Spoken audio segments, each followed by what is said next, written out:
I've seen things you people wouldn't believe.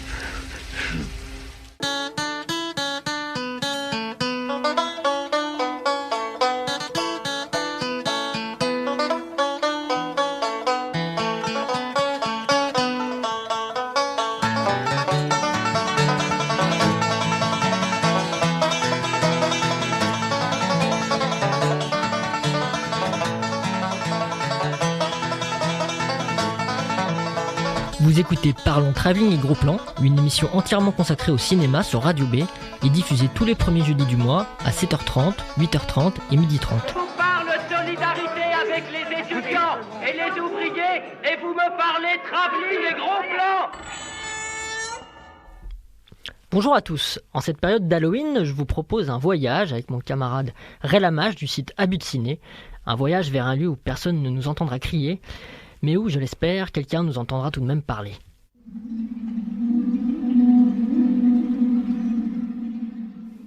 En 1977, Ridley Scott, le grand réalisateur anglais qui sort cette année 2 films événements, Le Dernier Duel et House of Gucci, rien que ça, Ridley Scott donc se rendit dans une salle de cinéma pour voir un film de science-fiction qui était lui aussi un film événement à la fin des années 70, Star Wars. Mais à la fin de la projection, il était anéanti. Parce que quelqu'un d'autre que lui, à savoir un petit gars nommé George Lucas, avait osé réaliser ce film incroyable dont il aurait lui-même rêvé d'être l'auteur. Cette année-là, il venait pourtant de faire son premier film, Les Duellistes, avec Hervé Kettel, qui est le meilleur film sur l'époque de Napoléon. Donc premier film, premier chef-d'œuvre. Mais ça ne lui suffisait pas. Alors dès que l'occasion se présenta, il s'attaqua à son propre film de science-fiction, et là, personne n'allait rigoler. Son projet à lui n'était pas un space opéra avec plein d'aventures et des petits robots rigolos, non, le sien sera sombre, angoissant, terrifiant. Ce sera un film d'horreur, inspiré de l'histoire d'un scénariste génial, Dan O'Bannon, et des visions folles d'un artiste suisse très étrange, Hans Rudi Giger. C'est ainsi qu'il donnera naissance à Alien, le 8e passager, l'histoire de l'équipage du vaisseau spatial Nostromo, qui se fera presque entièrement décimé par une horrible créature appelée le xénomorphe, récupéré sans le savoir durant une excursion sur une planète mystérieuse. Seule une femme survivra, le lieutenant Ripley, incarné par Sigourney Weaver. Comment peut-on le tuer, H ? Il doit y avoir un moyen de le tuer, lequel ? Comment peut-on faire ? Vous ne pouvez pas. Il dit des conneries. Vous n'avez pas encore compris à qui vous avez affaire. Un parfait organisme. Et sa perfection structurale n'a d'égal que son hostilité. Je ne vous mentirai pas sur vos chances de survie. Mais vous avez ma sympathie. En 1979, le réalisateur canadien James Cameron se rendit dans une salle de cinéma pour voir un film de science-fiction événement, Alien. Mais à la fin de la projection, il était anéanti. Parce que quelqu'un d'autre que lui, à savoir Ridley Scott, avait osé réaliser ce film incroyable dont il aurait rêvé d'être l'auteur. Le choc était d'autant plus rude pour lui qu'il l'avait déjà ressenti une première fois en découvrant Star Wars, lui aussi, et même encore avant en découvrant en 2001 l'Odyssée de l'espace de Kubrick. L'histoire de l'art est toujours une question d'influence, d'héritage et de filiation, et on le voit ici, le cinéma n'échappe pas à cette règle. Lui, James Cameron donc, venait seulement à cette époque, en 1979, de faire un court-métrage de science-fiction intitulé Xenogenesis. Un petit film assez impressionnant de 10 minutes, où l'on trouvait déjà plusieurs éléments importants qui allaient annoncer ce qui deviendrait sa propre version d'Alien. En effet, on y voit un homme combattre une machine géante dans une station spatiale avec un pistolet laser, ce qui montre déjà que Cameron a lui aussi été hyper influencé par Star Wars. Puis on voit une femme débarquer aux commandes d'une autre machine géante, en forme d'araignée, pour prendre la suite du combat pendant que l'homme est suspendu dans le vide. On a donc là 3 éléments importants de ce que sera Alien 2, c'est-à-dire 1. Une femme forte qui prend le devant de la scène, 2. Une femme qui se bat avec une machine pour combattre un ennemi géant, et 3. Enfin, une personne suspendue dans le vide dans une station spatiale. Tout était déjà donc prêt dans sa tête pour imaginer la suite du film de Ridley Scott, qui lui sera confié après moult péripéties. Avec ce court-métrage, James Cameron pose bien les fondements de son univers artistique, mais pas seulement. Il démontre aussi son talent technique. Parce que c'est lui qui fabrique le décor de la station spatiale et les maquettes des machines géantes. C'est d'ailleurs sa particularité. Il a été mécanicien avant de faire du cinéma, et il a un frère ingénieur. Donc il est extrêmement pointilleux sur la technique, et sur tout le reste aussi d'ailleurs. Parce qu'il sait lui-même tout faire, et donc il ne supporte pas que les autres ne fassent pas aussi bien que lui. Et comme il est perfectionniste, et qu'il veut toujours un réalisme total, il faut pouvoir le suivre. C'est donc grâce à ce premier travail qu'il sera recruté ensuite par le producteur Roger Corman pour faire les effets spéciaux de plusieurs séries B horrifiques, mais aussi les matte paintings du film New York 1997 de John Carpenter. Ensuite, on lui permettra de tourner son premier long métrage en 1981, Piranha 2, les tueurs volants. C'est la suite du film Piranha de Joe Dante. Mais malheureusement, ce sera une catastrophe totale. En effet, il part en Italie pour filmer car le producteur est italien, mais il se fait virer au bout de quelques jours. Car il faut savoir qu'il a un caractère de cochon et qu'il devient tyrannique sur ses tournages à cause de son fameux perfectionnisme. Et là, face aux injonctions d'un producteur médiocre, ça ne passera pas. Le film se terminera donc sans lui, dans un grand n'importe quoi, au point qu'il s'infiltrera par effraction dans la salle de montage pour essayer de réparer la casse. Le producteur portera alors plainte contre lui et il se retrouvera SDF en Italie. Comme début de carrière, on a connu mieux. Mais c'est à ce moment-là qu'il aura, semble-t-il, l'idée miraculeuse du film Terminator, qu'il réussira à tourner pour 3 fois rien et qui aura un énorme succès surprise en 1984. C'est évidemment ce qui lui permettra de s'imposer à Hollywood. Après avoir écrit le scénario de Terminator, il pourra enchaîner avec celui de 2 gros succès, Rambo et Alien. Alors sa version de Rambo 2 ne va pas convaincre les producteurs et ne verra donc pas le jour, mais celle d'Alien 2, en revanche, oui. Mais mon camarade Ray vous montrera qu'il y a un peu, voire même beaucoup de Rambo dans ce nouvel Alien. On peut dire qu'à cette époque-là, dans sa tête, c'est la guerre. Alien le Retour reprend l'histoire lorsque la capsule de survie de Ripley est enfin retrouvée après 57 ans de dérive dans l'espace. À son réveil, elle apprend que la planète sur laquelle a été découvert l'alien du premier film a été colonisée. Mais personne ne semble croire à son histoire d'extraterrestre tueur jusqu'à ce que les colons cessent de répondre. Du fait de son expérience, Ripley accompagnera un groupe de marines suréquipés déployés sur la planète pour en reprendre le contrôle. Mais rien ne peut les préparer à affronter les xénomorphes qui se sont cette fois-ci multipliés.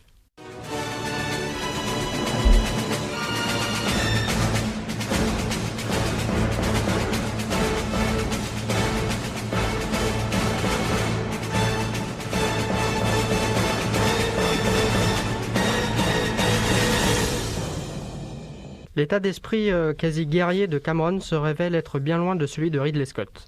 En effet, si aujourd'hui Aliens le Retour est considéré comme par à peu près tout le monde comme un classique de la science-fiction, à sa sortie, le film sera le point de départ d'un véritable schisme dans le monde de la science-fiction.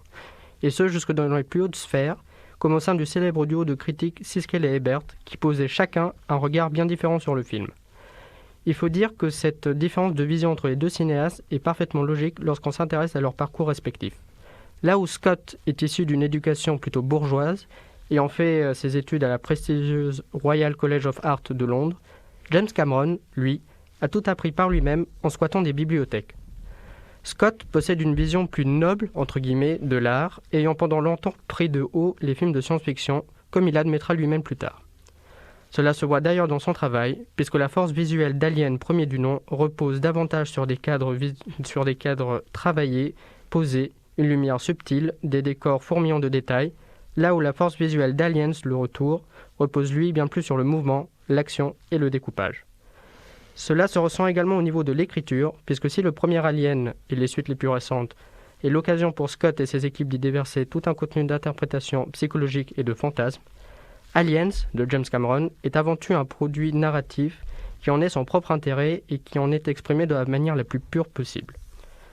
Dès lors, on peut tout à fait comprendre qu'à sa sortie, Aliens s'est déchaîné les passions des fans, notamment les plus hardcore du premier opus. Lorsqu'ils ont vu que le travail de l'atmosphère et de l'ambiance pesante et quasi mystique du premier opus avait laissé sa place à une tension étirée par l'action et l'imagerie militaire. En particulier à une époque où le cinéma d'action reaganien va peu à peu établir son hégémonie à Hollywood. Du coup, la question que l'on est en droit de se poser est la suivante. Aliens de Cameron est-elle une suite bourrine, impersonnelle, sans imagination et irrespectueuse de l'œuvre du grand auteur Ridley Scott? À la bagarre, je prends un panard. Oui, le grand panard garanti. Oh, arrête de Celui qui me cherche, il va me trouver. Admirez la bête. Ripley, pas de panique. Moi et mon escouade de bastonneurs, on pète les flammes, on va vous protéger. Lisez le travail. Eh bien, comme vous vous en doutez, pas vraiment. Faut-il d'abord rappeler que si Alien le 8e passager est le fruit d'un travail créatif collectif, Aliens, lui, est le fruit de James Cameron dans son entièreté. Le bourg ayant signé le scénario, la mise en scène, les décors, voire une partie de la photographie lorsqu'il s'est brouillé avec son premier chef opérateur. Si l'on s'en tient donc à la définition stricto sensu, c'est bien Cameron, et non Scott, qui mérite le plus le statut d'auteur dans cette saga. Mais même si l'on met cela de côté, Aliens de James Cameron est loin d'être une simple œuvre de divertissement bourrine, désossée de toute seconde lecture, et également loin d'être irrespectueuse du premier film. Car y à regarder de plus près, en dehors de l'ambiance, rien ne vient contredire le récit originel. Cameron poussera même à reprendre peu ou prou la même structure narrative en 4 actes, avec les mêmes moments pivots et une fin très similaire. Le film n'est pas non plus dénué de sous-texte et de seconde lecture, car en effet, si Cameron se réapproprie le film en termes de production, larguant au passage Giger, il se réapproprie aussi le film en tant qu'œuvre en elle-même, et y distille essentiellement 2 thématiques. La première, s'inscrivant dans la continuité du premier film, est la maternité. En effet, si le premier abordait la place de la féminité dans un monde masculin, Aliens, le retour, passe à l'étape d'après avec le rapport à la maternité, toujours au cœur d'un monde masculin. Après tout, rappelons que l'un des premiers plans est une surimpression de Ripley sur la Terre, rappelant au passage le fœtus de 2001 l'Odyssée de l'espace. Mais le véritable centre névralgique reste surtout le personnage de Newt. C'est en effet autour d'elle que gravitent tous les enjeux dramatiques, et c'est aussi elle qui sera l'enjeu et le moteur du climax du film, opposant 2 mères, Ripley, qui projette en Newt sa relation perdue avec sa propre fille décédée durant son errance spatiale, comme expliqué dans une scène forte en émotion, finalement coupée du montage initial mais présente dans la version longue, et la reine alien. Est-ce que vous avez des nouvelles de ma fille, oui ou non? Eh bien oui, on a pu avoir des informations. Si on s'asseyait. J'aurais mieux aimé qu'on parle de tout ça après l'audience. Amanda Ripley McLaren, son nom de femme mariée sans doute, âge 66 ans. C'est l'âge qu'elle avait à l'époque de son décès. C'est-à-dire il y a 2 ans. Je suis désolé. 2 versions différentes donc. Ripley qui souhaite sauver son enfant en tant qu'individu et se reconstruire à travers elle, et la reine alien qui souhaite sauver ses enfants en tant que descendance, sans place pour l'individualisme.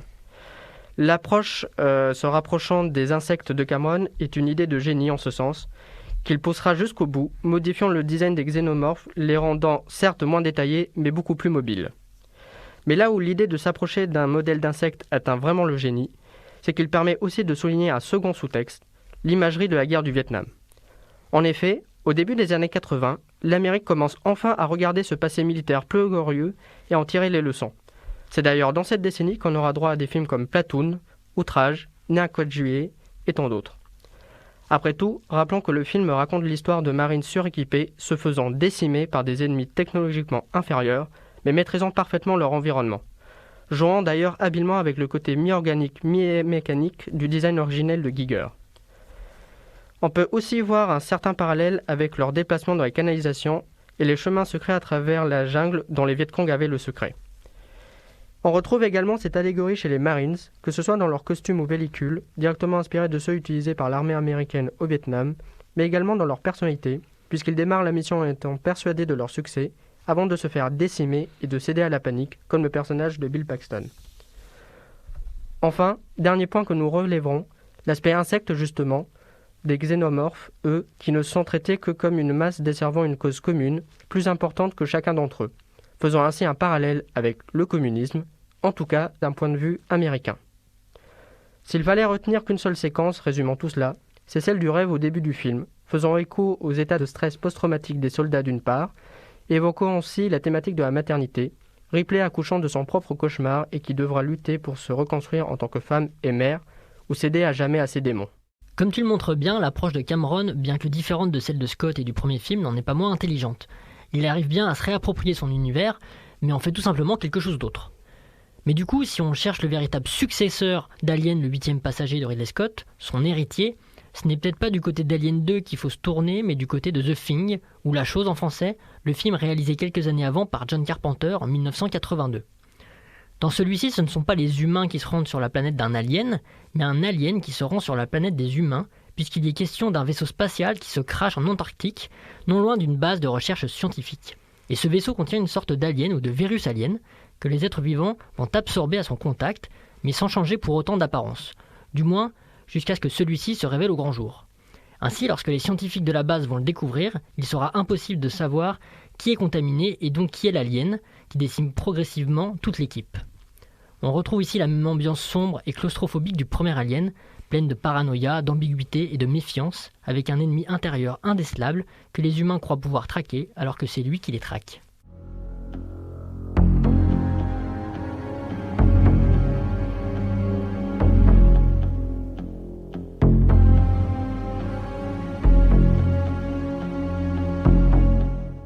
Un mot encore pour terminer, notons le travail du grand créateur d'effets spéciaux Stan Winston, qui grâce à son talent donnera vie aux visions de James Cameron, en créant d'une part des xénomorphes beaucoup plus mobiles, mais également la reine alien en taille réelle, véritable prouesse technique pour l'époque et qui est aujourd'hui visible après un long travail de rénovation au musée de la miniature et du cinéma à Lyon. Merci Ray d'avoir participé à cette émission et d'avoir eu l'idée du sujet, et merci à vous surtout de nous avoir écoutés. On se retrouve le mois prochain pour la prochaine émission sur Radio B. À bientôt. Je devrais atteindre la frontière dans moins de 6 semaines. Avec de la chance, le réseau devrait me repérer. Ici Ripley, dernier survivant du Nostromo. Terminé.